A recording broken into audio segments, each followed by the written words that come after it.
What's going on, everybody? I am Johnny Martinez, and you are plugged into the Social Plug Podcast, where we connect you to level up and where we discuss ordinary people doing extraordinary things. We are always powered by Social Plug Media. We are at Vicky's Hinterhoff Studio in New Braunfels, Texas. Today's episode is sponsored by our friends at Tavern On Castell, located in the heart of downtown New Braunfels. Indulge in great food and awesome cocktails, listen to live music, and relax with amazing vibes. Their menu is very large, and their food and drink presentation is always top-notch. You can find them in New Braunfels, or you can find them on tavernoncastell.com. What's going on, J-Rock? What is up, my guy? Sorry about that, man. That online situation, guys. Everybody that's tuning in there, man. It's a little hectic there, but man, had some good stuff there rolling. Hey, it happens, but I'm excited today, man. Hey, when you're doing a live show, Yep. certain variables can happen, things can fail, things can succeed. It just happens. So we just got to roll with it and make the best of it. I think that's what makes it a little bit more special. Yeah, it's special, right? Like it's Hey, dude, this is raw, Yeah. authentic, off-the-cuff conversation. Yeah. Nothing here that we do is scripted. I might have some notes, but that's about it. Yeah, Everything that's else awesome. is genuine, raw conversation, man. Well, speaking of raw, we got a pretty awesome dude today. Wait, should I even include that? I'm just sorry. I'm just playing, Hey, man. he is an awesome guy, man, and I think everybody knows. I mean, they're tuning in. Hell yeah, man. We got, and he's not only an executive chef, all right. He's a pretty badass dude, man. He's a great bartender. He served me a lot of drinks before. I think he's almost got me drunk once or twice. I think he's got me drunk. He's multiple got- It times. might have been. Yeah, it might have been. He's got half of the damn community drunk. He's responsible for those messages we talked about on Facebook a while back. Yeah, the notorious J-Rock Not- 2 in the morning Right. messages. Yeah, Was I part of those that? legit- Well, I mean, you weren't part of it, but the drunken part had something to gotcha. do with it. So this guy's a community servant as well, and I say he's a community leader as well, Yeah, because hell you yeah. got to serve if you lead, and you got to Yeah. lead and serve at the same time. And I think we talked a little bit about that before we came on too. Yeah, of course, he's a leader, man. There's just a lot of people shake his hand, hug him, smile at him, and that's a lot, you know. And then to include everything else he has to offer in these industries, man. Of course, he's a leader. And leadership. I mean, when people know who you are and they flock to you and they say, "Man, that guy's a badass." I mean, that's leadership. Oh, yeah. It's how you make people feel. So he makes people feel pretty damn good. He's also a big time influencer. All right, and he does a lot of great things. We're going to talk about that throughout the show, man. So, without further ado, Davey Valdez. Davey. What's going on, Yeah, Davey? yeah. What's up, bro. guys? What's up, man? Thanks for having me on, man. Before we start, I want to say, man, congratulations to you guys on getting all this going and doing what y'all do as well. Because I mean, a lot of people wouldn't know about, the mom and pop shops and the local stuff going on if it wasn't for you guys. So, hats off to you guys. Thank you, man. Sir. It's in our heart, man. We're servants as Yeah, well. absolutely. We serve the community. We serve each other, and I mean, that's how we do it. That's how we progress, and people know people like you and other industry people, because we like to highlight them. Right, absolutely. That's what we do, man. So, welcome to the show. It's been a long time coming. Yeah, I it know has we've been saying, man, Davey, we got to get you on. Davey, what's your schedule? What's up? And you've been busy. Yeah. 'Cause you got a lot of shit going on. Oh yeah, I got a bunch going on, man. I'm working 9 days a week, bro. That's what I always like to say. If I got time off, then I probably got time to go figure out something else. Yeah. So. So we got you narrowed down to about an hour, because you were already saying, hey, Hey, today's a day off, so we got more than an hour if you want to do that. But even in your day off, you got some shit to do. Oh no, just later on, just cooking Yeah. for the mom and the sister. So Yeah. Nice. What are you cooking up? we're gonna do some chicken. Probably gonna mix like a white wine per blanc sauce with some pasta and throw some veggies in it. They love that stuff. I call them chicken pillows. Chicken pillows. Chicken pillows, man. Boneless chicken thighs. Okay. And I season, I roll them up, and I slow cook them in the oven, and they swell up, man. They're just so juicy. So are they good. already a thick chicken breast, or is it more of a thinner? That's and then actually you roll them up. that's actually a chicken thigh. Sorry, it's a boneless chicken thigh. Okay. Okay. Oh yeah. So they come out flat, and I just roll them up. Dude, I like chicken. I'm a chicken fan. You are I mean, a lot of my look at J-Rock talking shit about it. He's already Hey, started. it was the roast, bro. It was the roast from Tom Brady. Are we doing a roast here? No, J-Rock? we're not doing Are you that. ready? No, I'm not ready for that. No, I got a lot of material on J-Rock. I can reveal a lot of secrets. No, with J-Rock. the only stuff that I can bring up is from like middle school and high school. And Yeah. Yeah. We don't want to bring up the glow no, sticks. just we do yet. not want it. We'll probably will later. I already know it's coming. So before we My get bad, into Johnny. the chef stuff and more Yeah. about your cuisine and what makes you tick, man. So before you even got here, when we were setting up, we talked about glow sticks. Yeah. Right. And you, from J-Rock, I'm getting third-party information, so I don't know how accurate this is. But you were a badass on the glow sticks, man. You were a break dancer. You would have the cardboard out. You do the worm, the freaking headstand.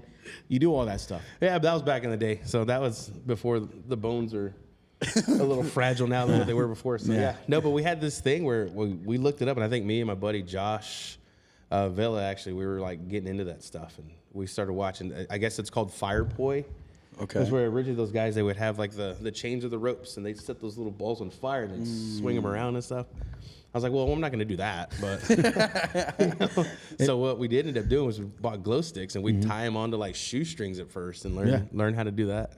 So we would go to like little like quinceañeras and weddings and whatever we were doing, or we didn't go raves, to bro. You got to go to raves with that stuff. Before the whole big rave scene, there was just like nightclubs. Yeah. And we would just go to nightclubs and have fun there, and we'd always bring glow sticks with us all the time. In San Antonio, New Braunfels? San Antonio mainly, yeah. Like which clubs? So I don't know if y'all remember, was it Bliss Ultra Lounge? Was it Bliss? Yeah, it used to be. I think it was Bliss. Bliss. It was the Bliss, and then we used to go to Anthro after. Yeah. Dude, Anthro. You remember those days? Did you ever dance at Joe's Volcano? Dude, absolutely. Man, did you ever have to run from the bullets at Joe's? Dude, is that place still open? Joe's? Oh, absolutely not. No, hell no. That place is not open no more. Because of that place. Maybe your Uncle Joe's. And there's a place called the Bonham that's been open. The Bonham's been open for 40 years, man. The Bonham? Yeah, well, like since the early 80s. Well, that's like a historical landmark building. Yeah. That's like a house. Dude, that place reminds me of Werewolf in Paris. Yeah. Right? Like when it's you're the front steps that get me first. Yeah. Like when you walk into there, because then you walk in, it's got like those 9 different rooms. Yeah. Oh, yeah. And I was like, man, which one was like the actual master bathroom or master bedroom in here, bro? Because it's just crazy. Yeah. Or do you remember polyesters? I don't remember Polyesters, Picasso's. Remember, it was that one building that had like the 3-4 clubs going all the way up. And downtown, that was Polyesters. Yeah. Now it's Malafala. Is that what it's called? I believe. Oh yeah, so. you went. We went there. I've gone there twice now, but you went there after Nyosa, correct? Yeah. There's a pretty cool spot called Be Kind Rewind downtown. It's like 80s retro music. Is it really? It gets freaking packed though, man. You go in there and you're just sweating your ass off, and you're close to everybody. You're just hoping nobody throws a fart. Nobody. Yeah, okay. You're doing the Humpty dance, but you're like, you can't really do the Humpty dance. You see a lot of more guys just doing this. Yeah. Oh yeah. They just double fucking. Some Vanilla Ice and shit going on. But yeah, man, dancing. I used to be a dancer too. I didn't get into the glow sticks, but I was into break dancing. I was very intrigued by that stuff. Breaking 2, Breaking, remember the movies? Turbo got the broomstick, and he was doing all that stuff, man. Dang, hell yeah. Yeah. It started out because me and my cousins, we actually put they started like a breakdance group together, and I kind of joined in after that. Yeah. B-boys, is that what it was? Yeah, it's all B-boys. Yeah, my brother used to be in all that too. Yeah, Man. I remember that. Right? Yeah, because we were all together back in there. Because we meet up at the Our Lady, bro. Because that was like the only the only like finished concrete slab that we can use. Oh, really? Yeah. It was actually slippery over there. So dude, if you're doing the worm or headstand and you got a freaking rock that you put your head on, you should have sweat screwed, before, man. buddy. Should have sweat before. Then your head's gonna be all jacked up, man. Yeah, so that was the old back in the day. Yeah. So cool. So you're I mean you're a little bit more seasoned now, a little bit longer in the tooth. You got the beard going. You didn't have that beard back when you were in high school. It was like a 18-inch mohawk that I had back in the day. Yeah, right. Did you? You had the big ass mohawk? I had a huge mohawk. Did you put some hairspray in that shit? No, it was actually I think what was the trick that I used? It was the craft, like the arts and craft aerosol glue. Get out of here, dude! I'm telling you, it worked like a champ. It wasn't meant for hair. No. Shit. That's how he got it so spiky. But it worked. Right? Hell yeah, dude! Man. That thing was waterproof, weatherproof. I mean, you name it, dude. It lasted forever. He was on a budget, bro. So he's showing me that he was innovative. You made shit happen by going against the grain a little bit, kind of like you do as a chef today. Right, yeah. You got to figure out what people like, and you can't be the status quo, right? Right. So what's cool about culinary arts is you can create your own craft, right? Because I know there's a lot of different variables. I'm not any kind of chef or anything like that, but I know as a chef though, you have full capability to make it your own, and you want to differentiate yourself from the rest of the pack, man. So how long you been an executive chef? So executive chef. This is actually one of 2 big time positions that I've been blessed to have. Another one was another breakfast spot back here in the day, but it was kind of, I wouldn't say more like an executive chef, but like a head chef position kind of thing. But it was basically just being in charge, that kind of thing. But as an executive chef, though, most executive chefs aren't in there grinding and cooking. Right. They have oversight, and they're like, and they have their staff. All right, gentlemen, today we're gonna make that's what we're doing. this. Yeah. And you kind of, you're hands off, but you're in there. Right. And you're making the food, and you're coming up with new menu items and things like that. So Tavern on the Castell. So you're working there as the executive chef, yeah. and you got all kinds of stuff on that menu, man. Oh yeah, it's a little crazy. Some of the things that I've had is those wings. I had them yesterday. Yeah, the bourbon wings yesterday. Bourbon right? wings, Yeah. bro. Those are next level, man. And I'm not just saying that because I got you here. I've had them 3 or 4 times, and Well, I think I remember the first time you came in, you had, I think it was like the jerk wings, and I think you did did a flatbread. the flatbread, and I think you had like the lemon pepper ones because someone Yeah. was saying something about it. So Yeah, and we had a salad and those drinks. Big shout out to Jason. Jason Subby, man, that guy knows He's the alcohol, the mixology behind all that Yeah. stuff, man. That dude creates some really cool stuff. because you're a bartender as well, but is he on another level? Oh yeah, he's craft, man. I mean, I've known, so backstory, but me and him and I have actually known each other ages, man, 15, almost 20 years ago, that kind of thing. And it was funny because I used to go and see him in San Marcos while we were doing the whole clubbing thing and doing all that other stuff. And that's how I met him. Him and I became great friends. We were, good buddies, everything else. And then I found him back down here working at another spot. And then they opened up this place, and I saw him, and then I was like, "You still going to be working?" He's like, "Oh yeah." I'm like, "Dude, that is awesome." So, Dude, he takes it seriously. But man. he's there measuring and he's he's doing got all that everything kind of down, man. stuff. I know one time because I like whiskey and Coke. Yeah. And I ordered, I think, a higher end whiskey, and he was like, "You sure you want to dilute that with Coke?" soda?" Yeah, and I'm like, "Yeah." He was like, "Man, why don't you try it neat?" And I think I tried it neat, and it was amazing. really good. I will say this, man. His old fashions, the ones we carry there at Tavern, man, they're top notch. I mean, I can't tell you how many times, every time I walk by there's an old fashioned and someone in front of somebody. Yeah. I always see him. So big shout out to him, and those of you that are watching, or those of you who watch later, Jason Sublette, he's next level, and you're next level on that grill, man. Yeah, man. All right. Is that what I call it, a grill? What do you call it? Grill? You Griddle, call it kitchen, kitchen. whatever you want to do. Pantry. I mean, people's got different names for everything else. So you guys took over this spot, and it's been alive for what, a couple of months already? It's almost going to be 2 months. It's about a month and a half into it now. So And how's it been? it's been great. We've been getting a lot of good feedback. The community seems to love us because now I'm seeing a lot of the same people. Yeah. Constantly now, almost 3-4 times a week. And they're telling their friends Yeah, too. they're telling everybody. They're taking pictures of the food, checking in, doing everything they're supposed to do as fans of the tavern, right? And what we like about it is that, like, a lot of the people that are coming in, there's somebody as well in the community. Someone's going on or whatever, and they're huge supporters of a mom and pop shop, just like we all are. Yeah. So seeing them and having them bring in more people has been like our saving grace, I guess you could say. But still, like, because we wanted to open up originally right before St. Patty's Day, but it was like the permits taking forever, yada, this and whatever. So we, when we opened up after, we actually looked back, and it was funny because me and Jason looked at each other. I was like, man, it's a good thing we did not open up for St. Patty's because as crazy as it was to begin with. Because he's got a huge following, obviously, I have one as well, that I invited everybody, their mother, brother, sister, cousins, just to come by and check it out. So we were actually pretty happy that we did it after St. Patty's Day versus before. But we definitely wanted to be open as soon as possible because the things that we all created, we want to just share it and let people enjoy it. And we go out, we want to hear people saying, "Oh man, that burger was amazing," or "Dude, did you try that grape drink," or this and that, whatever, so and we're getting a lot of good feedback. So Rum punch. Yeah. I like the rum punch, man. So ladies or dudes, I like girly drinks, man. I'm gonna admit that shit. I like girly drinks. That rum punch is great. That's good. So I mentioned it has a vast menu, a lot of items on the menu. And what are some of the items that are on there, and what are some of your favorite items that you like to make? So mine, the ones I like to make, I love my burgers, man. I stand 110% behind them. You got the best in the business. I'm gonna say I probably can compete, man, because I've already heard other people saying, "Oh, well, the burger I've had at, I'm not gonna name drop people, but this place and this place, man, we've had yours. By far, it can compete, and it's probably even better." But I haven't had your burger yet. You man. gotta have it, man. It's pretty good. I do it's a 3-meat blend. It's not just like your regular ground chuck. So when it's all prime selected meat, so it's brisket, short rib, and sirloin. So it's Hell yeah, dude, it's so good.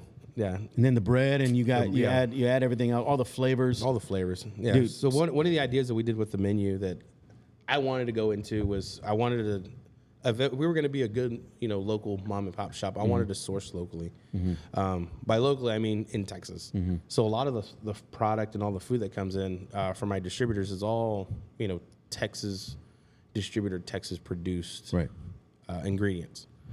So kind of blending all that in together is what I wanted to be more proud of to show off to everybody else, because I feel like having that little key or that little note into the food, people like appreciate it more. They want to eat, and they want to support. So, you know what I like about the spot too? You got a cool little room that has some couches. It's like a little lounge with a stage, and you guys got live music there. Tell us about that. Yeah. So thanks to Michelle and Chip, man. They kind of created that little room. These are the owners. The owners, yeah. They wanted to have, we all talked about getting like a music room in there or something, because we want to do live music, absolutely. And my first idea, I was like, oh, they're just going to build stage, keep everything open. But whatever they created in that place, man, is amazing. Yeah. And I can't tell you, we were talking about it yesterday, man. I can't tell you how comfortable those damn couches are. Yeah. Dude, I was saying, these look like... not historic. What's the word I'm looking for? Well, they're very vintage, vintage and antique looking. Antique, but they're brand new, man. Yeah, that's a crazy. So I'm looking at them. I'm like, man, these how old are these things? 50 years old? And you're like, they're brand new. It's like, what is that, velvet? Yeah, that's beautiful. That's from Coming to America. There, J Rock. He doesn't know that. But yeah, man, great vibes, great place. I can't brag on that place enough. Yeah. So Tavern on Castell. We definitely appreciate it. Yeah. What street is it on? Castell. Okay, so it's on Castell Street. Castell Street. well, Sorry, bro. Davey's like, duh, dude, it's on Castell. But what's some of the other cross streets? I thought that was going to be like a trick question, man. I was going to be like, well, I need to look this up. I'm missing something here. I just realized when I asked the damn question, I was like, what street is it on? Wait, what street is it on? Like, so where can people find it? On Castell, a landmark it's next to... Yeah, so it's actually, we're on Castell Street, located right behind Krause's and Cody's Bistro. So if everyone's familiar with those two places, or if what we also tell people, what everyone says too, like, man, you guys at the downtowner? I was like, well, we used to be the downtowner. Right. Now it's Tavern on Castell. So. Yeah. And guys that were watching live, I apologize. We were having difficulties earlier, and as I was showing video, the audio was coming in and out. I fixed it. So I'm going to show video again right now as they're talking, as I go through and I fix it. So I know somebody's been messaging me. Shout out to Jessica. So, but yeah, John, Davey, how would you say, like, how's the transition been from, like, and you've been in the industry for a while now, right? Yeah. How do you see, like, what's the difference from, like, downtown and other places that you've worked when it comes to the industry of the restaurant business? So I guess for me, like, what I've seen a lot, like, as far as the restaurant industry, I guess you could say, what I like about the downtown area is that, like, literally you're not going to find the same 2 or 3 things in every different business, or in every business. Someone's got something special or something different at every spot. Yeah.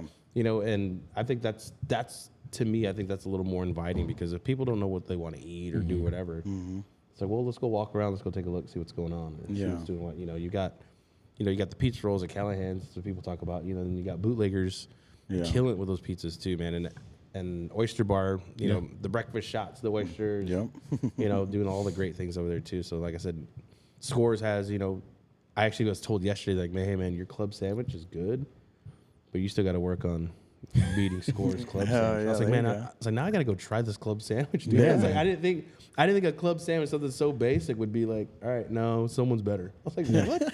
We were competing on club sandwiches? Is that a thing? Is that a thing now? Right, hey, but that kind of in the back of your mind, you're like, man, I wanna I want to see it. As a competitor in you, Right. you're like, man, I want to be the best in every single food here, even carne guisada. So big shout out to Yuri Zamora. Yeah, I was about to say, He said, ask him about carne guisada. Do you know? Are you pretty good with that? Yuri? Yeah. Oh, yeah. Yuri Zamora. Yeah. So I've also like some of my background is I worked in Mexican restaurants, stuff like that, or I cooked at home, and I did barbecue for a long time too, that kind of thing. So apparently I've been known about my really good carne asada, dude. Like snap. slow Okay, let's hear smoked this. and cooked, man. I'm talking it's a 6-hour job, just to make that. No, so. he said asada. My bad. Oh, the asada. Asada. Well, carne guisada too. Too, man. The asada good too, man. It's the marinated skirt steaks, man. Is basically how we throw it down. So. Oh yeah. Yeah, Well, I want to know about the guisada. The guisada? Yeah, that's Yeah, what I I'm want to telling talk you, about. man. No, I hear you. It's Though. still Shit, both super of them are good. still good. It's funny though, because like there'll be times at home where my mom or my sister and everybody else are, hey, what are you gonna cook on your day off? I was like, well, I cook every day. My day off, I don't really want to cook. But feed the family. As long as the family's good, then I'm doing my job. So there'll be times I'll make carne guisada at home, and I'll do like the lazy way where you just sear it off, throw it in a crock pot, and set it and forget it. Or there's times where if I forgot to put the right ingredients in it, I was like, well, it's just beef tips and rice. So I guess we're making beef tips and rice after. So that kind of thing.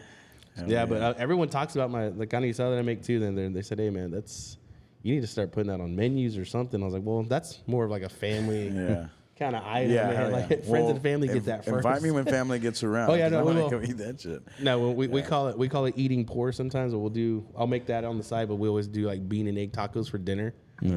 And that's it. Dude, I make some badass bologna sandwiches, man. Dude, I was about to say, Johnny, what do you cook? Hell yeah, Is there man. anything that you cook? I have an executive chef at my house. All right? Yeah. It's my wife. She's pretty damn good.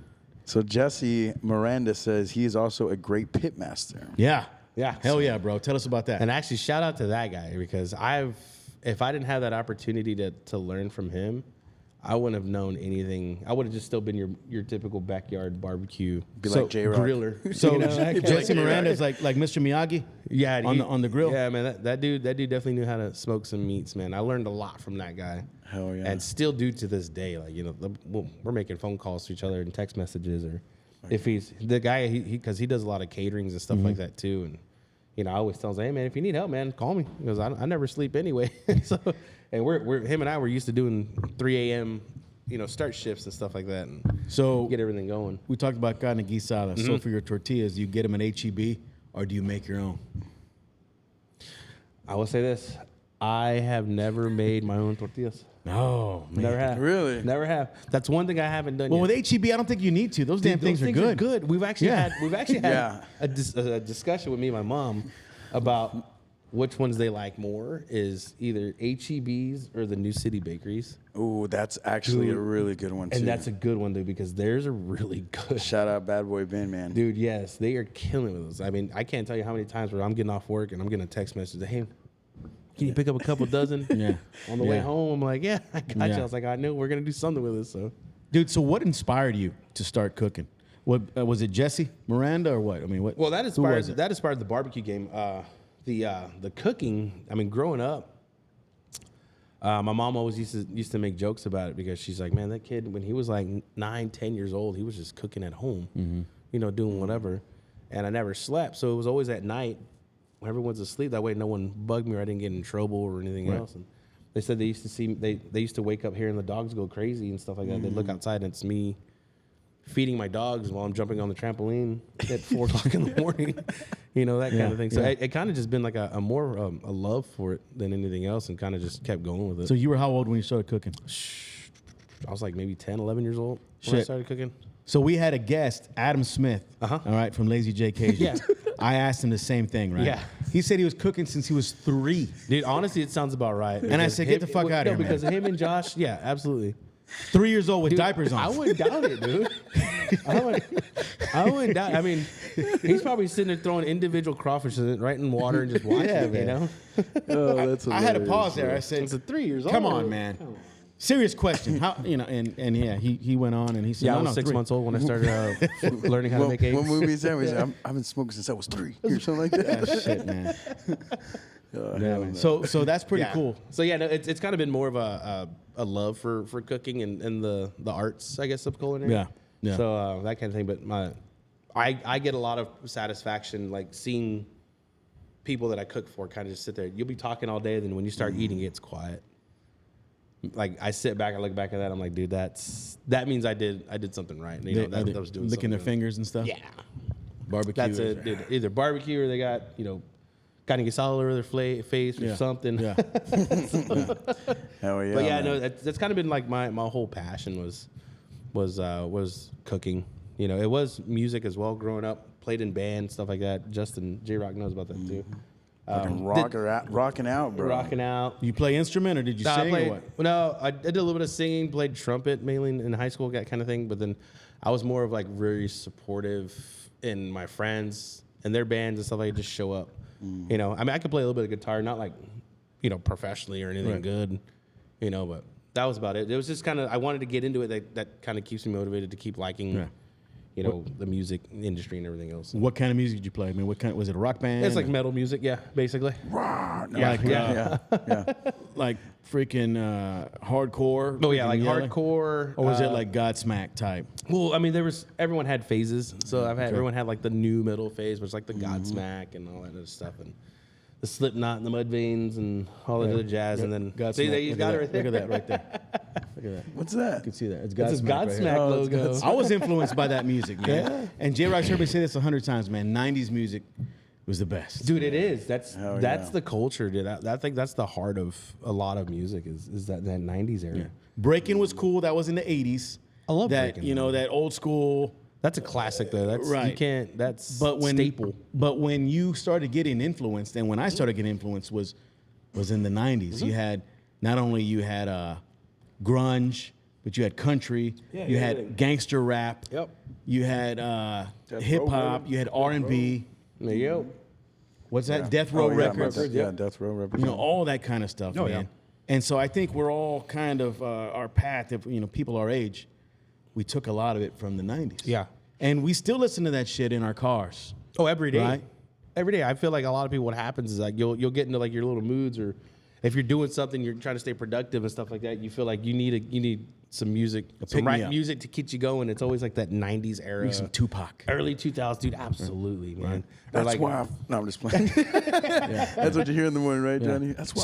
So they had a beef. I mean, Tupac and Biggie. That was a real beef. The shit going on today with You don't think the beef right now is no? as It's weak bad? sauce, man. That's rated G. That's like Big Bird versus Barney, man. Do you think they just do it for clout, like just to? I see who's think gonna be the now better today man? they're like, hey, bro. Hey, let's do a little. Hey man, you want to make bro. some money? You want Yeah, let's do a little bit of battle, bro. Let's make some money off this shit. Yeah. I mean, I don't know about this, and a lot of people got scared because you heard like they were going through that battle, and then Drake's security guard got shot. So they're like, oh my God, is this like back in the '90s again, where hip hop's scary and they're killing people? But it was apparently something totally different. But anyway, That's insane. Yeah, but I don't think it's as bad. What do y'all think? Y'all think it's Well, see, I said, man, Big Bird versus Barney. Dude, I'm not really too informed about the whole Kendrick, Drake thing, but I'm like reading up on it and kind of catching up on it. I'm like, dude, that's just insane. Or like, have you seen a lot of these other guys? Like, they're buying like the person they don't like, the rapper they don't like. They're buying like the first like 60% of their tickets. Oh yeah, did you hear about that, Johnny? Yeah, that's happened like so 2 it or 3 won't times. it won't be Chris Brown, so there'll I be think nobody Chris in Brown the did crowd, it. right? Yeah, so no Yeah. one would be there. I mean, but I was like, are you really doing that though? Because he got his money. You're helping him. Yeah, you're He got kind of his still money. helping him. He Like, got you're his still- money. yeah.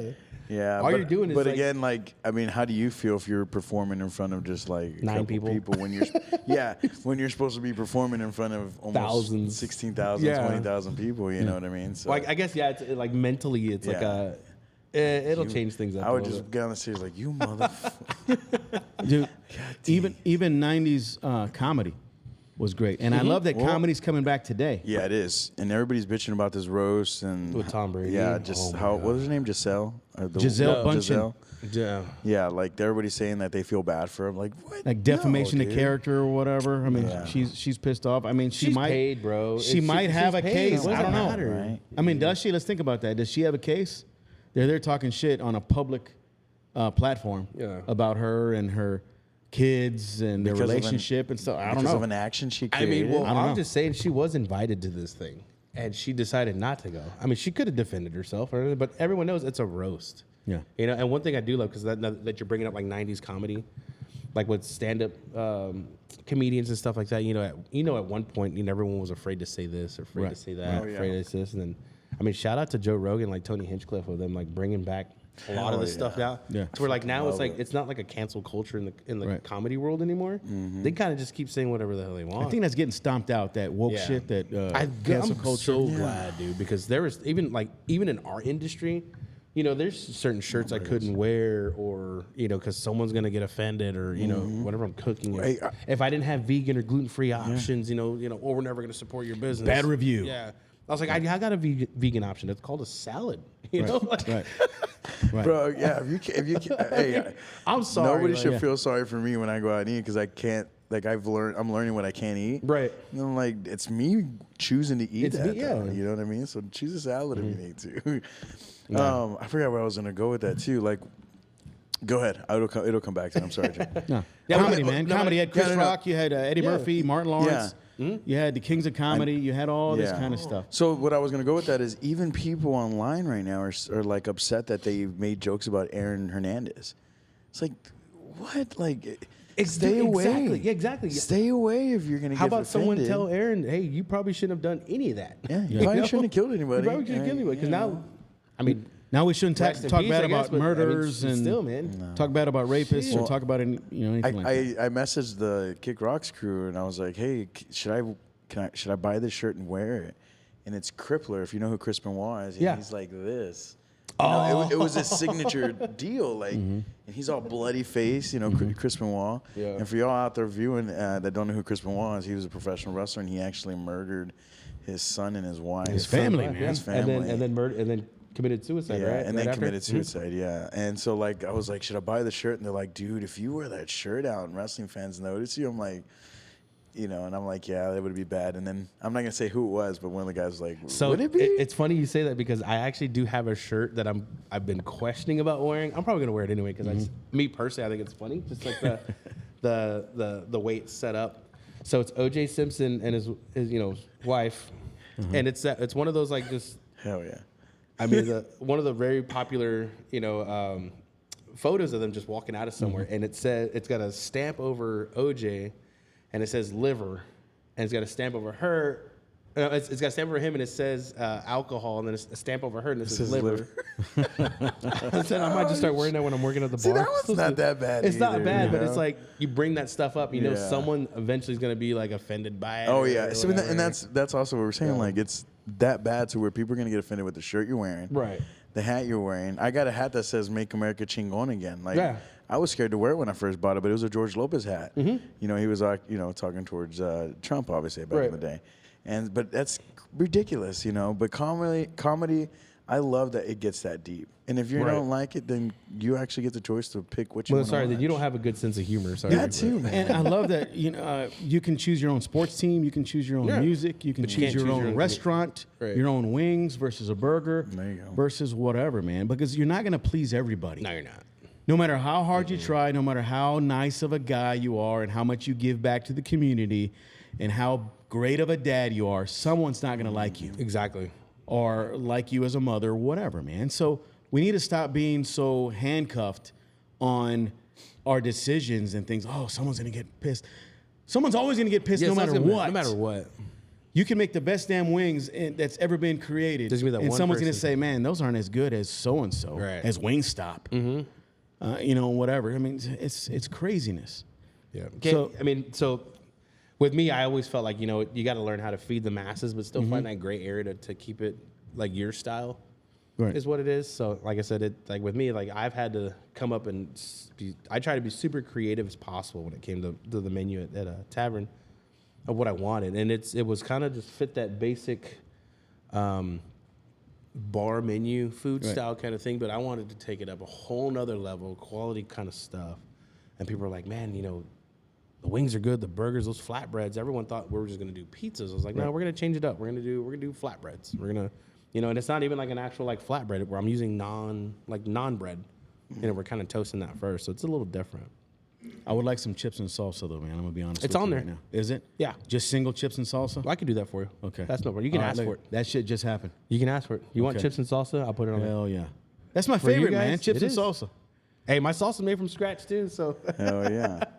I love that, man. I was thinking about that too. I was like, yeah, we don't have chips and salsa there. Okay. yeah, it's, All right. I've got a tavern trio, so it's a hatch green That's chili what queso. it was. I was like, I thought I saw Hatch something. green chili queso that I make there, and then we do we queso. we do guac and salsa. Yeah. there But if go. you want Okay. want just chips and queso, we can That's sub that right. out. I thought I saw something like that. So everything we do, Davey, everything we do Yeah. here, everything we've talked about has all been relationship based, man. People we know. Huh? And the premise of this show is you're plugged in. We're all plugged in Plugged in somehow. somewhere, We're plugged into people. We're plugged into relationships. We're plugged into other businesses, and that's how we go. We plug in and unplug whenever we see fit, right, man? So relationships, how has that helped you in life? Not only personal relationships, but relationships in the community, in the and industry, in the beyond. community. Right. I mean, honestly, it's a blessing, really. You know, if you look at it that way, you know, if you treat those kind of relationships like, hey, you scratch your back, you know, you scratch mine, I scratch yours, kind of thing, that could take you a long way. You know, it's and I hate to say it, but it's like a lot of the, I'm not gonna say like super successful people, a lot of people that have actually gone somewhere and done something. It's like it's all about the who you know kind of thing. Right. But I still feel like especially with this city and everything else, like about having those relationships with other businesses or people who you know who can kind of reach out for you, that kind of thing. I feel like that's kind of favor for favor, Right. You know, because word of mouth goes a long way. Heck yeah. I mean, that's everything. And I feel still like with this, I feel like this is still like a style of word of mouth advertisement kind of thing, or just reaching out and just letting people get their 5 minutes of fame with you guys, and you know, kind of just spread the word kind of thing. Absolutely, man. So you said it's who you know, right? Right. I like the notion it's not who you know, it's who knows you. Okay. And a lot of people know you. A lot of people speak highly of you. And we haven't even touched the bartender scene yet. No. But they know you for different things. Now they know you for the culinary because you're out there and you're active and visible. You got the pictures of yourself cutting the brisket and all that kind of stuff. I think that was on our flyer. Yeah, that was back when I was at Hayes County Barbecue. Yeah. So we got that, and people see you if they go to Lone Star Lounge, pouring drinks, man. And so you make people feel good. And you're not that bartender that's just you're transactional. No, I see you there building relationships and giving dap and shaking hands and stuff like that. Big shout out to Juanita. She's a good friend of ours, and she goes to Lone Star Lounge. And she speaks very Mama, yeah, we love her. highly of We you. love her. You know, and so you got these people that gravitate towards you. And I know she's not the only one, but there's people that gravitate towards you, and that's a big testament of how you make people feel, man, and the difference that you make in people's lives. And we can talk all day about how do you stand out and things like that. Just being yourself, I think, is how you stand And out. honestly, end of the day, man, it's about staying humble and knowing who you are and what you can do, and kind of be just a genuine guy, and just be yourself.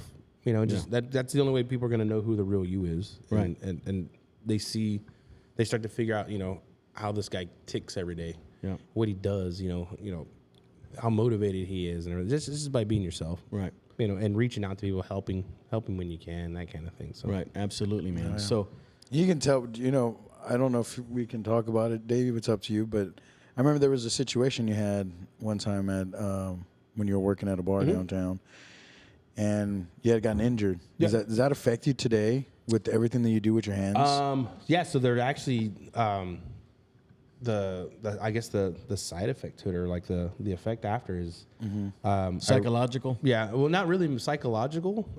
I think it was for me more. It was when I went back to work, or like it was like 2 weeks, and then other than that, like a week and a half. I went back. Didn't they hit? Yeah, so they hit like a nerve They hit or a something? they hit an artery, Artery, there and you go. then severed a bunch of nerve endings in my hand, and I ended up losing feeling to, like, originally it was 2 of my fingers, Shit. and it's kind of grown into a little bit farther because we did a graft procedure where they put like a little they basically try to extend your nerve endings and see if they can help, and they basically said, hey, it's either going to be 3 weeks, or it could be 9 years till it gets worse or better, who knows, that kind of thing. So, and it had progressively gotten worse, I guess you can say, but the crazy thing about it is, like, recently, like, I'll be working and stuff, my hand starts to twitch. I'm like, what the hell's going on here? You know? So I guess it's a good sign because I can start feeling coming back. again. Yeah, but I mean blessed that nothing else got worse. Yeah, but man. I could still operate with his hand, and I'm left-handed too, so it was like it busted up my dominant hand. So That was your left hand? Yeah. Oh, damn, man. Yeah. And I'm not saying that's it's just when it happened as well, like you had It's so crazy, many right? people There's behind so many you. people. And they were just like, man, just making sure you're okay. Yeah. And that tells you a lot about what you've done in this community too, bro. And I couldn't tell you how many, freaked me like out, how bro. long, like how many phone calls and text messages like for the next 3 days.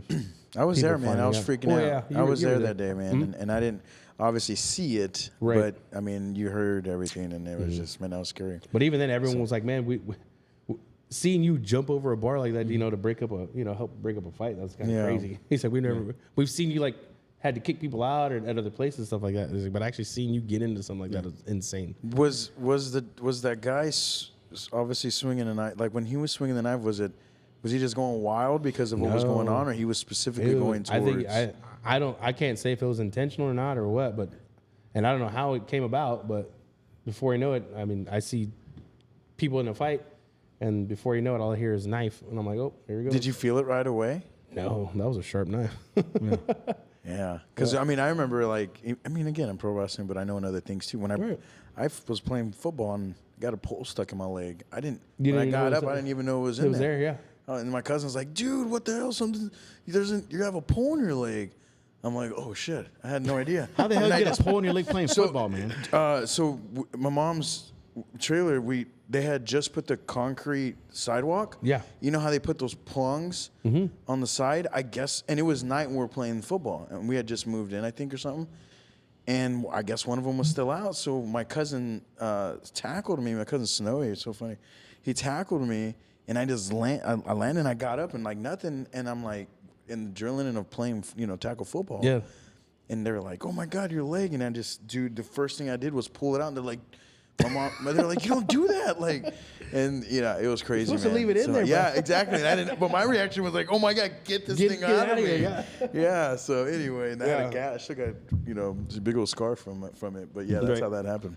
So let's talk about that. So there was a fight in the bar, and you got cut, went to the hospital, and that kind of changed your perspective a little bit. It had to mess with you a little bit. A little bit. Because now you keep your head on a swivel a little bit more. Head now always you're stays more, on a swivel. more mindful. Because when you're bartending, you're just kind of going through the groove, going through the flow. But now you're listening a little bit more. I look like a little prairie dog popping his head up, or like just looking up at the bar, just making sure everyone's good. Yeah, man. So you're like a protector. I mean, you're like Papa Bear there, right? I mean, looking around and making sure, because all these people that you're serving and that are in the bar are your guests. Yeah, they're guests, friends, family, and everything else. I mean, especially where we work now, like we treat everybody like like best friends, man. Right. You know, that kind of thing. A lot of us, we know everyone by their first name and by what they drink at the same time. Right. You know, you guys walk in and be, oh yeah, you want what do you have? A Tito's and soda? What are you doing with the lime? Yeah, bro. I was like, cool, got it. You know, That's that my kind of thing. drink. So yeah, see, I knew it. That's my dream. Yeah, so like I said, that we're there now. Let's keep your head on the swivel, kind of thing. Yeah. So I mean, mentally, it changed a little bit, but like I didn't want to sit back too long and not go back. Yeah, you don't want to be timid either. Nah, I went back and say, hey, I'm back. And I think go. I think that proved a lot too to the whole situation, the people that are there. Because like you said, there is a lot of friends and family there. Yeah. And unfortunately, when you mix alcohol with many different feelings, it can sometimes turn into that. Oh, absolutely, yeah. And honestly, I don't even know how everything had started up or what went down or what it was. I just remember a fight breaking out and one guy goes to the ground. I'm just trying to pick him up. That's all it was. Literally, that's all it was. Well, I'm glad they got security out there now, too. Yeah, that's great. That's the plus. So everybody that's listening, trust me, it's not like that. It's not. And you know what's crazy is like I actually see more new faces in that place. Yeah, you do. Yeah. More than I've ever had before. Yeah. And there are a lot of they're turning into returning customers too. Yeah. They love the area. I mean, they love it now.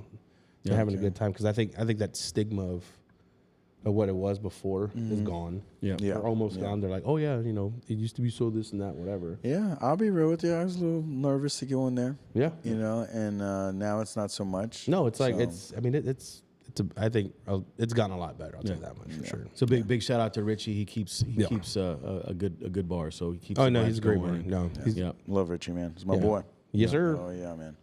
So that was definitely a low point.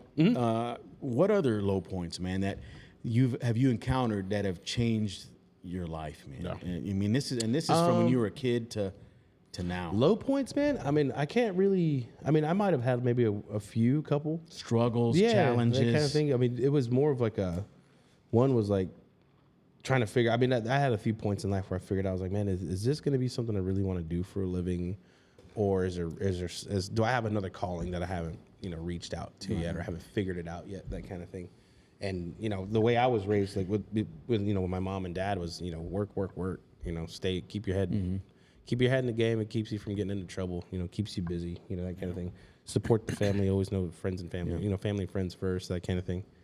And I always just did that. I had a low point where I was like, man, is this really what I want to do? Or, because it was just that gray area, which everything just seemed just real stagnant. Nothing was going anywhere. Just kind of stuck doing the same thing. And this was what? This was what maybe, career did you have at that point? This was. What was I doing? Where was I? I can't remember where I was. But you were stuck in some point. It was actually another restaurant out here, and I was just like, man, I don't feel like anything's going anywhere. As much as I'm trying and I put it into it, and I was like, wait, is this really what I really want to do now? That kind of thing. And I think what I needed more was just like a break.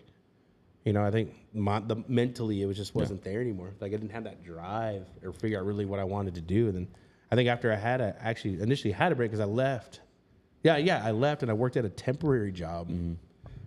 Building cups, like putting labels and stickers on cups and boxing them up.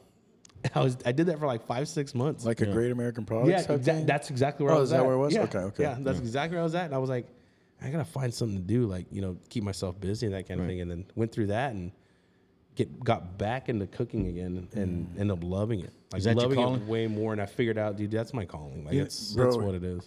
I used to feel like I feel like an asshole now. Because I used to give, I worked for Chili's for about, I think, good 7-8 years.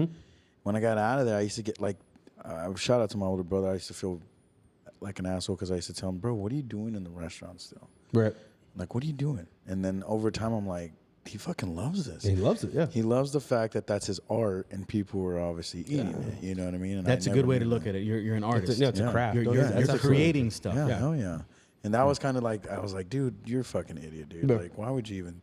I hate that I thought that, you know what I mean? But it's just, that's the way of him making money, and he loves that, So J-Rec was a naysayer, right? So let's get into that. You were a naysayer for that situation for your brother, right? They hate us because they ain't us. And we talked about this before, Davey. I think everybody has a naysayer. Oh, yeah. And I'm sure you have naysayers too. Because you're moving up the totem pole. You're making moves and you're getting some new credibility and respect. Now you are making a name for yourself in the culinary world, executive chef. Some people don't like that, right? And what I said earlier is people want to see you be successful, but not more successful than them, right? And that happens a lot of times. Absolutely. So tell us about that, man. Yeah, I mean, I've had people before tell me like, man, like, this is all, you're probably not going to get any farther than this, that kind of thing. And, Wow. Once you leave us, good luck trying to find anything else or trying to be somebody else better, that kind of thing. But it's, you use me personally, I use that as a motivation. It's like, you know what, let me prove you wrong. Yeah. If it takes 1 year, if it takes 10 years, I'll prove you wrong, and I'll come back and remind you later about it, because those kind of people, you don't want to have those kind of negative people in your life, but you kind of need them. You do need them. You know what I mean? Yeah. You need them. You kind of need them to kind of keep you motivated a little bit. Dude, I still remember people in middle school and in high school saying, Johnny, you ain't going to amount to nothing, man. You're just going to be here in the same neighborhood doing the same thing. I got a bunch of those too. Yeah. End up like your cousin or whatever, I'm making stuff up here. But they said I wasn't going to amount to anything. Right. And we've had the blessing of being able to help thousands of people with the different things that we do, from being in the military to just knowing the connections here in this town and in San Antonio. So I think all of us here have a calling, and all of us here have value, and all of us here need naysayers, just like you said. No, it's definitely needed, man. Because if you don't have these naysayers, you got to have some kind of motivation deep down in your gut that's going to keep you going. I had said this the other day too on my social media. I was like, I don't know if y'all saw my post, but I put that I'm done sitting here, and I'm ready to start winning where I should be. I'm tired of losing where I should be winning. You know? Right. And I said that mainly because I was in the same room as those guys not too long ago because I'm doing some work with the community center. And I would say that those people that are those that show that hate or show that there's like a competition or whatever, those are the ones that he kind of does, you know, it kind of does motivate me to want to work harder and be better. You know what I mean? Mm-hmm. And those are the places that, you know, we got to find that motivation through that, I think. You know what I mean? It helps me. I'm not saying I want a lot of them, you know, and even my cousin the other day, he's a young dude, and he's just like, bro, it's cool, you're on podcasts, all this stuff. You know, what are you going to do when you get famous one day? I'm like, bro, I like, no joke. Like, first of all, not going to probably ever happen. Get crazy famous unless go viral with something. Right. But overall, like, I know I can't handle that lifestyle. So I'm not going to hate on people that are doing it in a big way because I know I couldn't handle that shit. Mm-hmm. You know, the way that a lot of these celebrities or just podcasters that are making it in the higher level, it probably would freak me out. But at the end of the day, like, we won't know until we get there too, you know? So it's just... It's crazy. I think I need those type of people. I think, you know. Well, that's like, I mean, because I remember because, I mean, you and I have known each other years, right? Mm-hmm. Ages. And, like, I remember when you guys had started up that backyard wrestling thing, you know, so many people were doubting it so many times. They're like, man, it's not going to get anywhere, you know, whatever. And it ended up blowing up, like it being a great thing. And it was fun and it was exciting. Kids loved the crap out of it. Oh, yeah, bro. You know, that kind of thing. And I felt like with that, like, you guys had a lot more haters and doubters than anybody else. Like, the only support system you guys had were each other. You know, and you know what? It was crazy because I remember one show we were at River City Range, and the competitor at the time, it was Ultimate Championship Wrestling in here, or something like that. And the dude drives up in his car, and I see him pull up, and he's like laughing in his car, and I saw his ass. I'm like, all right, dude. You're an asshole. So then later, when the show's going down, and we have about 150 people there, and I send my cousin to go over there and go see his crowd. He had 5 people in his crowd. Karma, man. And I'm not sitting here and like bragging about shit, and I'm not trying to make them feel bad, you know. But I'm also going to defend my business, you know. But Absolutely. At the end of the day, I didn't. It was like karma, motherfucker, because I got all the fans today. You thought you were going to draw yours in because of the talent you had. Well, with the shit that we do, right. Drew the guys in, and we had a bigger crowd than them. So I think a lot of people put their own personal limitations on others. Absolutely. If I'm uncertain about my abilities or uncertain about my future, I'm going to say, well, Davey, you're not going to make it either. And they hope that you don't make it to make themselves feel okay. Yeah, because at the end of the day, they want to make sure that what they said, it was backed up by your actions, by you failing. Right. You know, and you know, a lot of us nowadays is like failure's not really an option anymore. Right. You know, because you're going to have, you're going to have a support system there. But like I said, too, you just need those doubters. Just close enough to keep you around, like to keep you motivated enough to say, you know what, I'm going to prove that guy, that girl, and that guy, I'm going to prove them wrong. Just give me a minute. Oh, yeah. So you let off from the top saying that you work 9 days a week. Yeah. And that shit's got to be stressful. Wait, what? You work 9 days a week? 9 days He a week. works 9 days a week. I always tell people because there's only 7, but he works 9. I tell people that, and the reason why I say it is because everybody knows, good friends of mine, they're like, dude, do you ever sleep? Yeah, that is true. Now that I think about it. I'm like, dude, like, nah. I mean, well, yeah, I get home and get some rest, that kind of thing. But I work. I love to work. I feel like with me, that's what keeps me ticking. Right. You know, and you know, when I get home, knowing that, you know, my mom, my sister, and everyone else, the family's good, because our family's growing right now. You know, we got my nieces are having kids now. That's that kind of, it's to that level. Right. You know, and you know, the rest in peace to my dad. But you know, when he passed away a few years ago, it was more like he was that foundation for the family, for the Valdez clan, what we call ourselves. You know, he was that foundation. And when, you know, he had passed away, it was like, well, man, damn, who's gonna fill those shoes? You know, and it was like, it wasn't just really like, all right, no, you're gonna do it. And it was like, someone's got to step up. You know, and me being the youngest of 4, you know, my brother's good. I mean, he's got a great family. He lives in Corpus, farther away. You know, that kind of thing. I was like, you know what, man, I think I put my mom through enough hell. I think it's my turn to kind of take care of her. It was you that took over. Yeah, so it was me that took over. Yeah, I took over. So the torch was passed. Yeah, it's kind of passed, and it was kind of be that support system for the family, see what they need or whatever it is. You know, whether that makes you better and wiser. Yeah, absolutely. And I think for me too, like having that, because that was like one of my other points in life was when my dad passed away. Because I was like, man, that's because I was the guy that was like my best friend. That was the guy I always hung out with literally every day. And it was like just nonstop. It was him and I wake up in the morning, we'd sit there and we watch Fox News or something, and we'd laugh at it and make jokes about it. And we watch sports like ESPN. We catch up on stuff, and then hey, take him to a doctor's appointment. Let's go get some tacos. Let's go do something. You know, that was an everyday thing. So losing that and having to find a new something going on to keep me busy, I was like, well, I was gonna start going back to work even more now, you know, that kind of thing. But end of the day, I get home, there's a smile on my mom and my sister's face, and my niece's face. We're good. Yeah. So that put another weight on your shoulders as the leader of the family, because now you got to lead by example. Right. Everything you do, people are going to look at you, not only outside of your family, but within your family. But within the family. And they're looking at you for guidance, leadership, mentorship, words of wisdom, all these things. And now you as the role model, you got to even excel even further. You have to. And there's no options. No. Right? So I'm going to lead off this question and from what I was saying earlier. That puts a lot of strain and burden on you, because you're not only working every day, but now when you get home, you have this added pressure of being the patriarch of the family, being the man, right? So how do you wind down, my man? Because I know mental stress today. This is Mental Health Awareness Month, right? And a lot of people are under mental stress. Oh yeah. Shit is real, man. Oh yeah, it's serious, man. It's a super serious thing. As men's There's mental health, a lot of things going on. Big shout out to River City Advocacy. We just did their Rhythm and Hope event, Spasmatics, and that was a lot of stress just doing that event.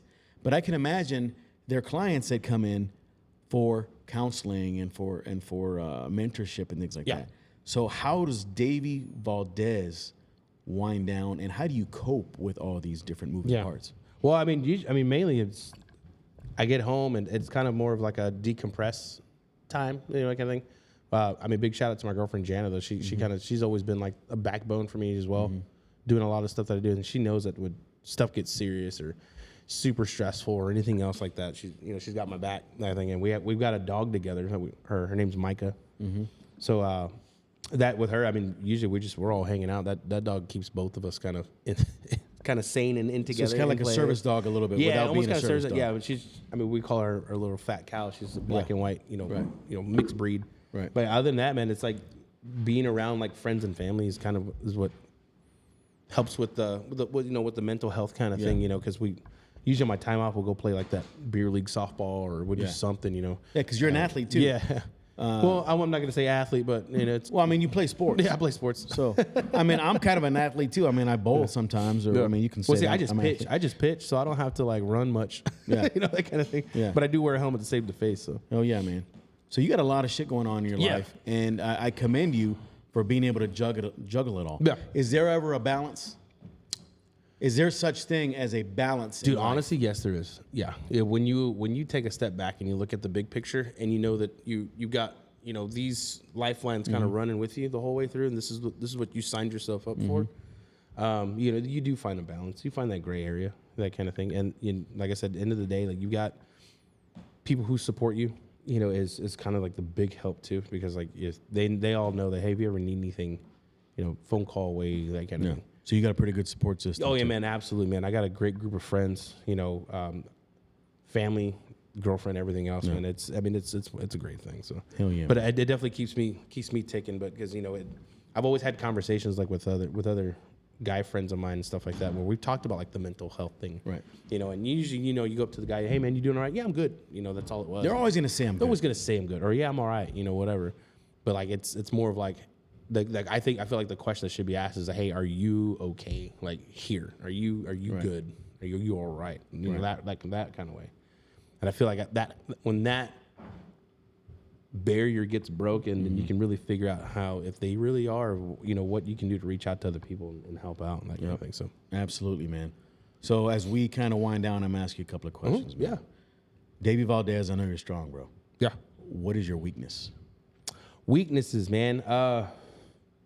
I think I'm not gonna really say it's a weakness. I guess it's more of a fear. Okay. What do you fear? It's a fear of disappointing people, and it's more of like a stepping into failure. Don't want to do that. Been there once before, and never want to look back at it. So it's in the mind. It's in the back of. That's kind of my weakness. Was I wish I could just get rid of it, right, and not have to worry about it, and know that I'll never, have to feel that I'm going to be a failure anymore. Because it's not an option. Because that's added pressure too. It is. It's all pressure. And do you feel like if you make a bad meal, if you give a bad advice or something, that's letting people down? Yeah. No, absolutely. So you bring your A game. It's got to be 110%, man. It's from a meal to a drink, to giving advice, to pitching, to everything, to spending time with your girl, all this stuff, man. Yeah. Being a disappointment or having someone be upset about you for something is kind of like one of the biggest things that I've always feared. Yeah. Was because it's not more of like I want to make everybody happy. I just want do whatever I can, or whether it's try to be fake or real or whatever. Me personally, it's just like, hey, I want to make sure that like what I'm doing in life and my persona to people and my attitude kind of blends and grows into other people has always been like what I look forward to, But if that's not happening, that's a fear of mine. Do you self-assess a lot? Yeah, I do. Like when you're Self-assess. In my decompress, I kind of bring things back a little bit. How could I have changed? Yeah, how could I have changed? How to make it better? Or whatever. Mm-hmm. Absolutely, because I think for kind of reminding yourself on that kind of stuff is what part of that decompress moment is. You kind of hold yourself accountable. Yeah, what can you do to make yourself better? Right. Because no one's perfect. Exactly. No one's perfect. And people may think that, and people say, hey, man, this guy never is always on something. He's always, trying to take everything to the next level. Like, well, they've had their flaws. Right. They got their flaws. So, I mean, if it's knowing, for me, I feel like it's knowing what your flaws are and fixing it within here, and then putting it out on paper after is what is what the way it needs to go. But I mean, as far as weaknesses, man, I really don't know if I don't really look into that or know that if that's like an actual thing for me. Yeah. Because end of the day, I want to make sure what I'm doing is right, and then the way you guys perceive me, they're like, man, that dude, he never stops. Mm-hmm. He's always on it. But there's sometimes I want you to stop, bro. Well, yeah, absolutely. I want you to chill a little bit because I don't want you to burden yourself so much and try to exceed these standards that sometimes it's gonna wear you down. Right. So friend to friend, and this is for anybody, not just you, because I'm a hard charger myself. J-Rack's a hard charger, and everybody I try to surround myself with, I got to check on them. Yeah. Because my biggest weakness, Davey, is expecting everybody to match my intensity level. Yeah. And that's a weakness because I'm not going to say always, but I'm often let down if I'm prepared for something and somebody's not.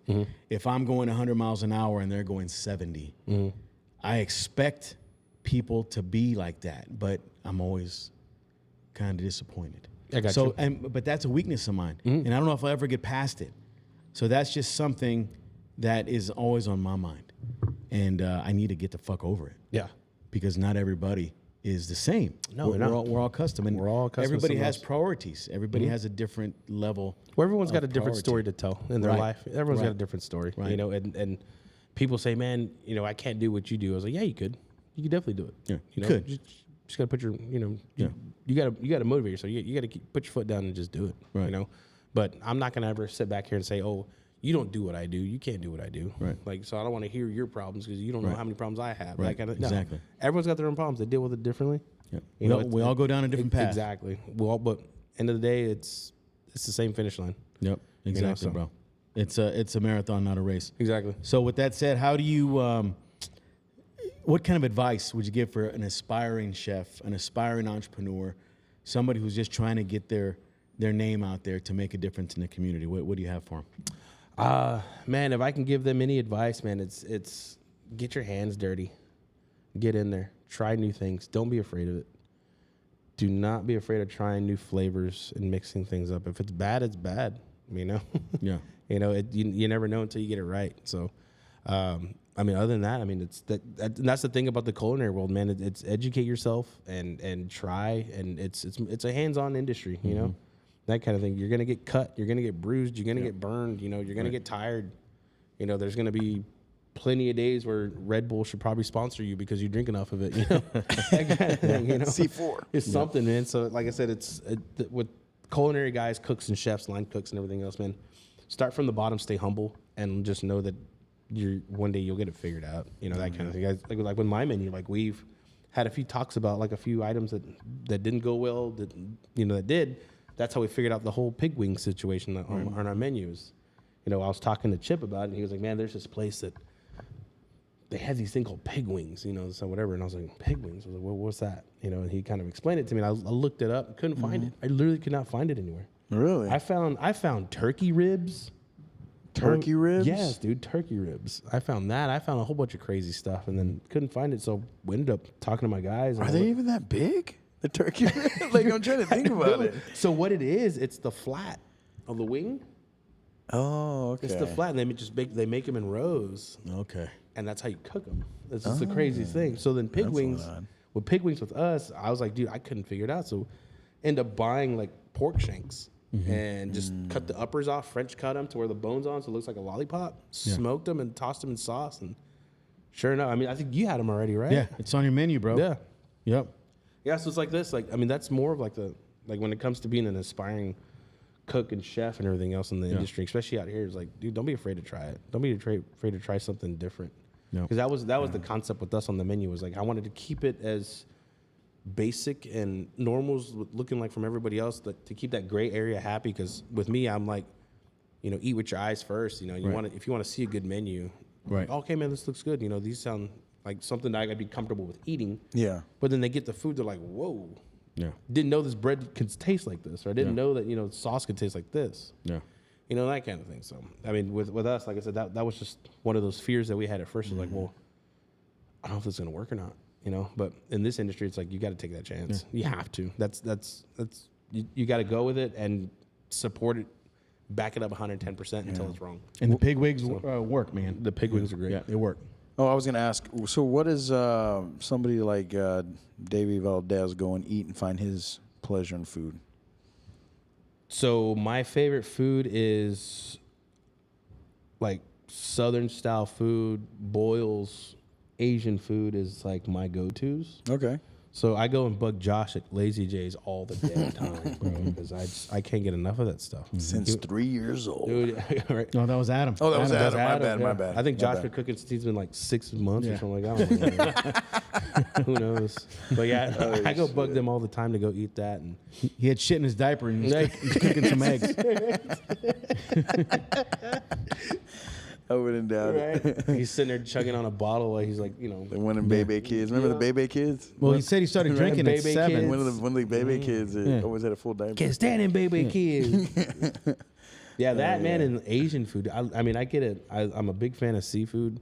Okay. So like sushi, hot pots, stuff like that, dude. That's like my jam. I can eat that stuff every day if my body would allow it. Okay. I probably would do that. And then barbecue. Barbecue goes on that level too.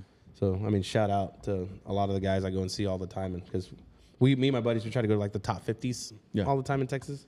And we'll drive around and go to San Antonio, Austin, or, you know. Oh, bro, you got to give me a call when you Like do that. foodie Dude, stuff. yeah, dude. No, for real, man. I'll hit you up. Yeah, we'll give me a shout, hang bro. out. I'll go travel and eat some fucking There's barbecue. another spot we're trying to go to. I think it's in Lockhart. What is it called? Is Lockhart the like cart for fucking barbecue? Like, is that the place? It's one of them around here. It's one of them. Really? Yeah, it's like the capital of barbecue. Really? Texas barbecue.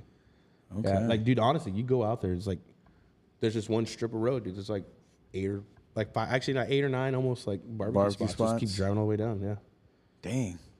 Like the original, like, and these are probably all local. I mean, obviously local. They're mom and but pop. these are mom and pop shops for 50, 60 years, man. Like, just crazy stuff. What do you think makes them different from each other? Like the way they maybe. Well, honestly, man, I think a lot style? of these barbecue places, man, it's The sauce. because. Ooh, be careful with that. Uh-oh. People in Texas. What do you mean? What did you say? He said the sauce. Oh, the sauce. Yeah. Oh shit. True Texas barbecue should not be eaten with sauce. Really? Yeah, man. Well, this fool That's here. what people say. No. That's Go what people ahead, say. Go ahead. What are you gonna say? I took this fool over to Longhorn Steakhouse. Oh hell no! Hey, bro, you're gonna hate me for this. And he one, asked for A1 sauce. Yeah. No, he didn't. I said, Justin.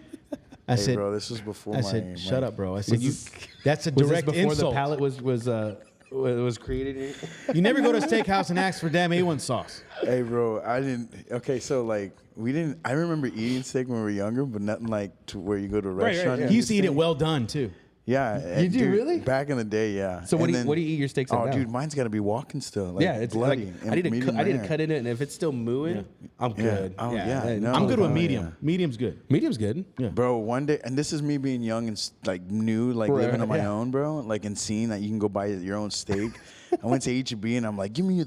He's like, what kind of cut you want? I'm like, I don't know, give it to me pretty Give me thick, like- bro. Like, Yeah. come on, give me some meat, dog. He don't know shit about steak. I didn't know shit about steaks at this time. So this fool gives me this thick ass steak, and I'm like, first of all, I'm like, damn, this thing's thick, right? Whatever. Then I go pay for it. I'm like, damn, that shit was expensive. It's like $80. Yeah, I didn't know, right?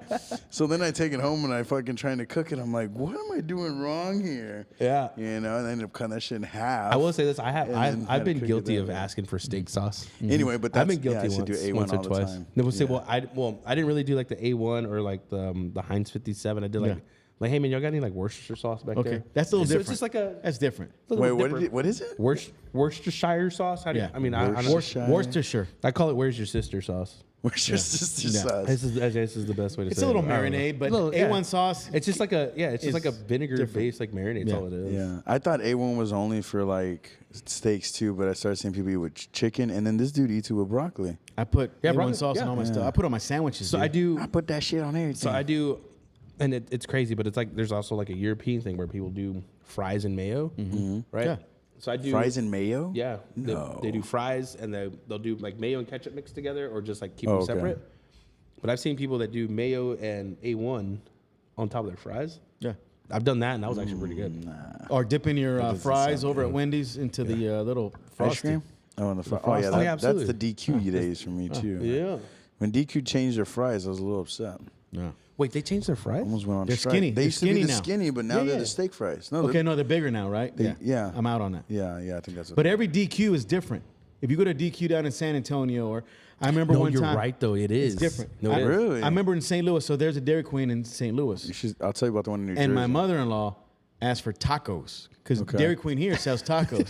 They were like, "Ma'am, we don't sell tacos And here." it's funny you say that. It's funny you say that because so growing up, one of the things that when we used to live with my great grandmother, they used to take us to Dairy Queen and we would eat chili cheese burritos, right?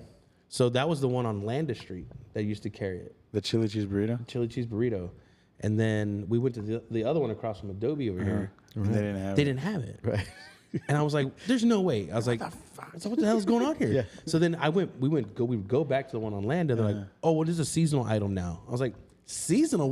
What season are you Yeah. eating chili Right. cheese Yeah. burritos? What the You hell? know, what the hell's going on?" They're like, "Oh, it's in the winter." I was like, "All right." I think the owner now owns both of them though. Okay. I forget her name. It's a family, but they're really cool people too. But that's crazy. So I went to New Jersey when I used to work for Jersey Mike's, and I was out there, and then I took a bike on we were there for a whole week, so I rented a bike, and I was there cruising on the bike, and I see Dairy Queen. I'm like, hell yeah! I'm on my way back. I'm gonna pick me up a burger and have my dinner for the night. ice cream I'm all only. excited, bro. I'm all Ice cream excited. only. I walk, I walk in, and what was it, Johnny? Ice cream only. Ice cream only. I said, "What the fuck is going on? Yeah. I Are want you my serious? burger." Same thing, as I lived in Jersey. Yeah, I was freaking pissed, and they were like, I was like, "Hey, can I order a Hunger Buster? I don't see it on your menu." And the kid, What's a Hunger Buster? right? The kid that's working is like, "What's a Hunger Buster?" Steak fingers. And and they were like, I was like, wait a second, no wonder. I was like, you only sell ice cream? They're like, yes, sir. Like, I'm the stupid one, right? Right. Like, I'm the stupid It's like a one. Baskin Robbins. Wow, Jared, you're so uncultured, bro. Right? Yeah. Yeah. Like, what the? I said, in Texas, they're like, oh, here we go. Yeah, it's one of them. Everything's better It's in one of Texas. those. Oh, yeah. No, but like honestly, like my food go-tos is like because I cook so much, I don't like to eat my own food. Get out of here. I'm not even Really? kidding, man. Yeah, I can't 'Cause- even cook Well, because so, my like, own food. so kind of like one of the processes, like the way I do it, like when I'm cooking stuff, like I'm tasting as I'm going. By the time I have like my finished product, I'm like, that looks good, but Yeah. I already know what it tastes like, so I don't want to like, sorry. And it's funny because even like the guys that work right now in the kitchen, we're like, I'll make up myself something to eat, and I'll literally turn to them and say, hey man, you know what? Everyone's talking about my shrimp tacos. I've never had them. And my sous chef Seth, he was like, dude, you bullshitting me? He's like, those things are fucking amazing. You've never had them yet. I was like, no, never eaten it. And like so I make like an avocado like crema sauce that goes on it. Yeah. Never tried it. But if he makes it for you, But- you'll eat it. But if he made it for me, I'd probably eat it. But like if I was like, So dude, how do you know if some of your food is? Oh, well, you taste it, okay? Like you well, I said, right? But taste you it. just don't Like I taste. fully I'd eat never it. like fully eat it. So all I Okay. did was like I'd make the food and I'm like, here, you tell me. Like because end of the day, it's not what I like. Yeah. It's what you guys like. It's what everyone else likes. Is touche. what it is. That's weird, dude. Damn, that's I'm gonna tell hard. you, that's Yeah, weird. that'd be hard. No, honestly, bro, you ask. It's not weird? No, you ask a lot of other chefs and stuff like that. I did the same. I do the same. So it's funny because there's like a lot Really? of there's like a lot of memes and like Instagram reels about like chefs like what they're cooking, and then when they get home, dude, I'm super happy with like a hot dog and a piece of bread. Dude, I'm the same way. I don't need to eat all this extravagant food. No. I'm good with ramen noodles. Yes. Bologna sandwich. And I'm talking about bologna with that red Do you eat the strip ring? around it. No. No.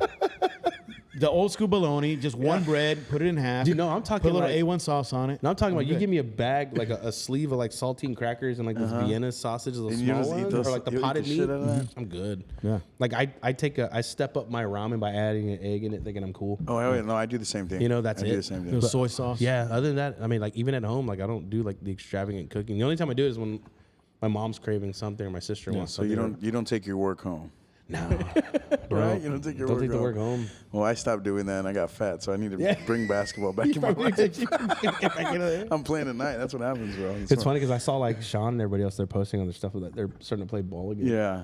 I'm like, dude, Sean, I haven't seen you play Dude, ball in here, but that dude's got a Sean, shot, bro. dude. He's good. Look, me and Sean I got love some the guy. differences. I love the guy. Yeah. Right? We got some differences though. But either way, the guy can fucking ball. Bro. He can ball, man. The way he puts that orange thing in the orange thing, I don't know how he does it, bro. It's fucking crazy. Right? Like I'm like, how does he not miss that? Like, I know. And then his shots so flat. I'm like, dude, I don't get it. But he's good. Well, dude, I used to play softball with him. He's bro. And you know what's this? crazy? Okay, this motherfucker's he's a just shortstop, talented. dude. I've heard he's a great athlete. He's huge, phenomenal. athlete. He's just all around. I hate that we're talking about him right now. No, I love him, but Shout out to Sean. Yeah, shout out to Sean. Sean. Yeah, too, man. No, he's just an all-around athlete. I went to play golf with him one time. The best dude time, can bro. play- yeah. The dude can fucking play golf. He can play softball. He can play basketball. You need to get him on your podcast. No, his head's already grown big enough, Yeah, I dude. know. I'm gonna clip this for him. Jeez. All right, sorry, Anyway. Vicky. He probably can get through that door though. Yeah, I know. It's crazy. Anyway, I don't even know how we brought him up, right? Because no, we were just talking about like. Actually, what were we talking? Oh, about? basketball. You were saying these Basketball. guys are coming back. Yeah, Hey, guys man, coming back. I think basketball is one of the funnest sports, even as you get older. But as you get older, of course, you're not going to be flashy or try to do those things, you know. Just wanna shoot my shot. And, yeah, I just want to shoot my shot, you know. And I tell the guys that we play with, like, bro, I got to go to work tomorrow, first of all. And I know y'all do as well. So let's make sure we don't dunk on anybody Yeah. or kill anybody out here. So. Yeah, but honestly, like my go-to on food is just. I mean, I don't eat good when I'm home. Just enough to keep me. Yeah, that's crazy. Just man. to fight the hunger and go to bed, that kind of thing. So, but Hell yeah, man, bro. How long we been going? About an hour and a half? Yeah. yeah, We're good, though. Hey, great conversation. though. absolutely, man. That's great. I can go another 2 hours. Same here. Like I said, I got a is day off, fun. and I told y'all before. I was Yeah. like, however long it goes, I don't mind it. Yeah, man. But we're gonna have to have you on again. Yeah, absolutely. I'll be more than happy to come back. You can be a regular guest. We'll do lives. We'll talk about food. We'll talk about business, whatever. you Whatever. want. Sports. Yeah. Well, we also hopefully we're about to collab together hopefully soon too. Right? Yeah. Yeah. So hopefully we'll be having them on quite a bit. Yeah, You yeah. know, see how that rolls. So we love Tavern on Castell, and I know it's on Castell Street. We know now. We know now. It's Right. okay. We know now. And but yeah, man, it's been a pleasure having As you well. on. Great discussion. We can go a whole bunch of different ways. Oh, absolutely. But for the sake of time, we're gonna just wrap it up. So besides here with us today, where else can we find you, man? On social media, there at the kitchen. Yeah. Lone Star Lounge. Where else? I mean, Lone Star Lounge. I'm there Fridays, Saturdays. Tavern. I'm there 9 days a week. Like I was saying. Yeah, 9 days. A week. And you guys never close. at Never Tavern. close, man. 11 every day. Okay. Nice. Kitchen closes at 10. Bar stays up until 11. And there's live music from when to when. So live music, we're gonna start actually doing it on Wednesdays as well. We actually just started doing that, just like happy hour time, 3 to 6 kind of thing. Okay. Thursday, Friday, Saturdays, we're gonna start doing that as well. And then I think we're gonna start doing Sundays afternoon, kind of just bring a little vibe in there, have fun with it. And So- who are some of the artists that you've had so far? Well, I know we had Mustard on there a couple times. That guy's amazing. I'd have to look at the list because I'm usually in the back. I don't really know what's going on No, in the yeah. front though, so I'd have to Where get the list I from think we've Chip. had Jess and Dave. Yeah, I saw that. Yeah, they and I think if I remember correctly, they're gonna start hanging out with us a little more often now too. They said they like the place. Heck yeah, man. That's So, awesome. Yeah, I like what y'all got going on Yeah. over there, man. What social media platforms are y'all on for Tavern? Tavern's on Instagram and Facebook, so you can look us up on there. Okay. And then we got our own website, Tavern On Castell, so you can reach us out of there as well. Website still getting updated, that kind of thing with pictures and everything. Menu and things like Yeah, that. everything on there. So we'll get that all up there, ready to go. So I mean, like I said, we've been open month and a half, so work in progress. Well, thanks, man. Thanks Yeah, for being well, a thanks guest. for having me on, man. I really appreciate it. Looking Yeah. forward to come back on and hanging out with you guys. So. Thanks for making a difference, bro. man. Yeah, in the lives of absolutely, man. others, bro. So that's what we're destined to do, and that's what you're doing. You can find us on TikTok, Instagram, Facebook. I think Snapchat, maybe. You can find J-Rock on OnlyFans as well. Oh, I've got it already. You can come see my big toes. He's No, got, I've he's- got it already. He's got 10,000 subscribers. Yeah. And counting. So I'm trying to get to that gold That premium? gold You wanna get that level premium? status that J Rock offers.